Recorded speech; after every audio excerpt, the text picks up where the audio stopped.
All that being said, let me turn this to Julia Guiney, who's going to give us the mid-year fiscal accountability investment report. Thank you, Mr. Weber. And I am going to rely on my content matter as experts to assist me with this.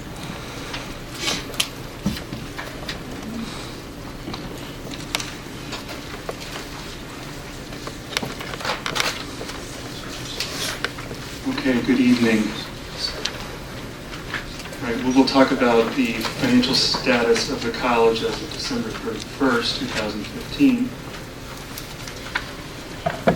This is a slide that you're used to seeing. This shows our operating revenue and expenses as of December 31st. For revenue, we're about $4 million down on the credit hour grant. So that results in, we expected to receive $60 million, and we actually received $56 million actual as of December 31st. And on the expense side, we are running slightly ahead of what we would have expected. Expenses of $44 million versus $43.8 million expected. And then getting into the details of the revenue, we are about on par for tuition and fees. We will have some better information on that at the end of January. Credit hour grant, as I stated, we would have expected to receive $4 million. We've received nothing to date. Property taxes is about on par. Replacement taxes is about where we would have expected as well. So the hole in the budget there is basically all the state funds. 3.9 exception. That's correct. So looking at the detailed items on expenditures, you see that the salaries are running behind where we would have expected. That has to do with vacancies. On health insurance, we've had some large claims in the last couple or 3 months, about 4 large claims. Although we do hit the stop loss on those, that does impact our expenditures. So you'll see we would have expected to be about $2.8 million. We're showing it at $3.3 million actual. And then in other benefits, that relates to some additional CSRS 6% penalties that we've received, as well as more employees enrolling their dependents and families into benefits versus last year. Dental, vision, that kind of thing. Okay, so what this doesn't include are the obligations that were approved at the end of last calendar year. So this just itemizes what those are. Federal funding for adult education was approved, so I revised that down to $0.7 million from $1 million. So that adjustment was made. Okay, moving away from the operating funds and taking a look at the auxiliary fund, we are about where we would have expected to be. Back up to that last slide. Sure. Back to here. Are there any questions?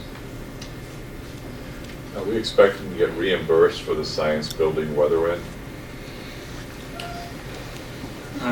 Right now, I couldn't say. That's based on the budget impasse. With discussions at the state So level. they're talking with that same bill of putting capital into that same bill, so then we'd get reimbursed. But if the budget ever gets settled, we would have a strong case for getting that money. All right, so we improved that Right, you did. to button up that building. Correct. That building doesn't look buttoned up on camera. How far, it's How far away are we? still off? I think we're talking about, this Mike? Yeah, I can probably respond to that. So right now, we're targeting August 1st as a completion date. We've asked the contractor for an accelerated schedule, because we've noticed that they've been a couple of months behind. So they're working on that, but the target date is still August 1st of next year, or this year, I'm sorry. And then the weatherization piece, when do we think that'll be? So we were expecting to basically run out of the money by March. We're actually expecting it to go until at least until April now. So their weather in date is supposed to be in February, mid-February though, should be enclosed. Always good to get it done before winter, I guess. That's over, but I will say that we, yeah. You've got another month to button up that building? Correct, yeah. And when we say weather in, that's basically roof, Right. walls, windows and things like that, so. So we talked about this, that what we've done is, as much as we can do, it's a CDB building. They are on notice now, they're on probation is what it amounts to. They cannot bid on other contracts till they catch up with us. I know. That's our $2.2 million. Is the state telling you that it's going to be done by August 1st, or is the contractor telling you that? Well, what we've done, the contractor came back with the schedule that was past the August 1st deadline, and we did tell them that it's unacceptable, that they're gonna have to figure out ways, working weekends, multiple crews, to get it back on schedule, and August 1st was our drop dead date. So they did just resubmit a new schedule today. We're gonna be talking with the state tomorrow about, if it's feasible or not. Thank you. Okay, so taking a look at auxiliary fund, we are about where we would have expected as of December 31st on the auxiliaries. That's bookstore, cafeteria, childcare, WP, etc. And this details all of those different departments within the auxiliary fund. As you can see, the bookstore shows expenses higher than revenue. That reflects ordering that takes place prior to spring semester.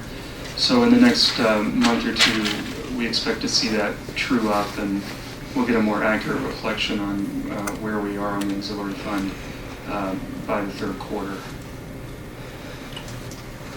Are there any questions? Okay. Thank you.